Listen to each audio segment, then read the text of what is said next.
China isn't actually called China. Chinese people call their nation Zhongguo, which means the Middle Kingdom. The English name for China, however, comes from the name of the very short-lived Qin dynasty, which was the first imperial dynasty to unify ancient China. The name Qin is believed to be the etymological ancestor of the modern European name for China. The reason why this name was adopted over another dynasty's name is because around the time of the Qin dynasty, Europe was becoming significantly more aware of China than it had in the past.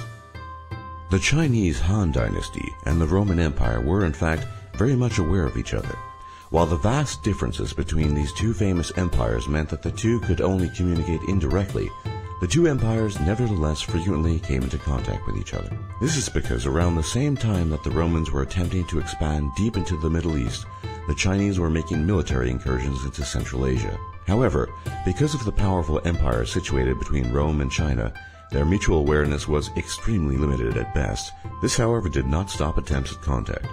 In 97 CE, the Chinese general Ban Chao unsuccessfully tried to send an envoy to Rome, and several alleged Roman emissaries made their way into China over the centuries.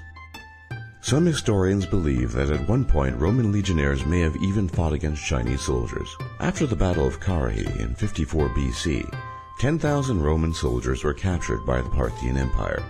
These prisoners were later transferred to the eastern frontier of Parthia, where they later came into contact with Chinese forces. We know Roman infantry fought against Chinese forces during the Battle of Zizi in 36 BC, because one Chinese account of the battle described exotic soldiers who fought in a strange fish-scale formation, which is likely a description of the Roman testudo formation.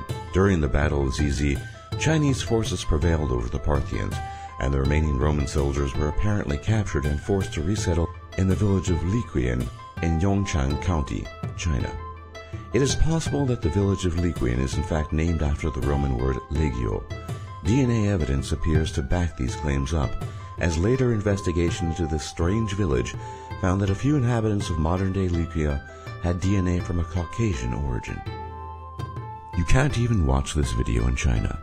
Ever since the internet made its way into China, the Chinese Communist Party has heavily censored and regulated with their quote-unquote Great Firewall of China.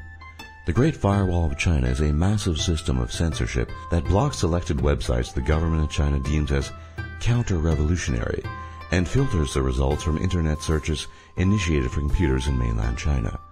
So unsurprisingly, China's government and YouTube aren't exactly on speaking terms. After YouTube was blocked in mainland China in March 2009, it remains inaccessible to this day. China is arguably the most intelligent country on the planet. This fact has only become more apparent thanks to worrying information that has emerged in recent years. Some statisticians estimate that people with genius-level IQs occur only in 2% of all births. This means that China could have as many as 26 million geniuses that they could utilize among their population of 1.3 billion. By way of comparison, the United States only has 6 million geniuses at its disposal within its population of only 300 million. China not only has the largest army in the world, but also the greatest population of genius-level IQs. Despite this, China's chances of survival are seriously in doubt. This isn't to say that China's destruction is assured, but despite having the largest military in the world and one of the world's most powerful economies, China has deep-seated problems that they must address in order to survive the 21st century. Even though the Chinese Communist Party harshly cracks down on anyone who opposes them, China is on a collision course with disaster. Many of China's problems stem from the outright destruction of the country's environment. Half of China's rivers and reservoirs are polluted beyond what's considered safe for any form of human consumption. Also, according to the Chinese government, by 2030, China will have used up all of its drinkable water. And according to the World Bank, every year 250,000 Chinese people die prematurely because of pollution. The Chinese government even tried to block the release of this report, fearing it would cause massive social unrest.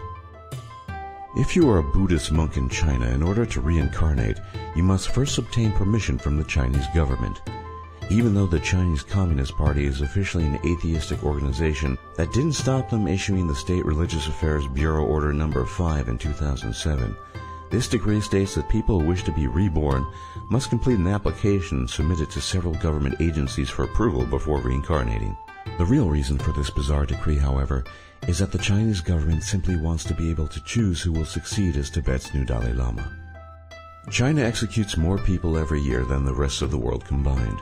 While the official number of executions in China is a closely guarded state secret, it has been estimated that China executes up to 5,000 people per year, while the rest of the world on average just executes 700 people combined. And often the reasons for these executions just outright confuse people. In China, you can be sentenced to death for failing at business, resisting arrest, causing unnecessary pollution, as well as many other strange reasons. Because of the sheer number of executions per year, China has created a fleet of quote-unquote death vans so that they can conduct mobile executions as quickly and cheaply as possible. The gender imbalance in China is the worst gender imbalance in the entire world. This is because during China's one-child policy, many families aborted their female babies in order to have a single male child instead. As a result, before the one-child policy in China was reversed, 118 boys in China were born for every 100 girls. Today, men outnumber women in China by at least 34 million. This means that there are 34 million men in China who have absolutely no chance of finding a wife, thanks to China's skewed population demographics. This is especially worrying because the gender imbalance in China could easily lead to massive unrest and social upheaval. Male criminal behavior drops significantly upon marriage. Without this effect, millions of militarily aged men in China will be more likely to commit violent crimes, crimes against women, develop addictions, and engage in other antisocial behavior. Discipline has always been harshly enforced in Chinese military and police units. This probably isn't surprising to most people, but many people are unaware of the bizarre methods that the Chinese use to instill unwavering discipline in their soldiers. Chinese police and officers have sharp nails inserted into their collars, so that if they fall asleep on the job, or even lower their head at all, their necks will be struck by the sharp pins protruding from their collars. For more top lists just like this, be sure to leave a like and subscribe if you haven't already.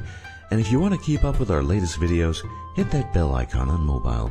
Or if you're on desktop, hit the gear icon and check Send me all notifications. It really helps us out. Thanks for watching, and we'll see you all next time.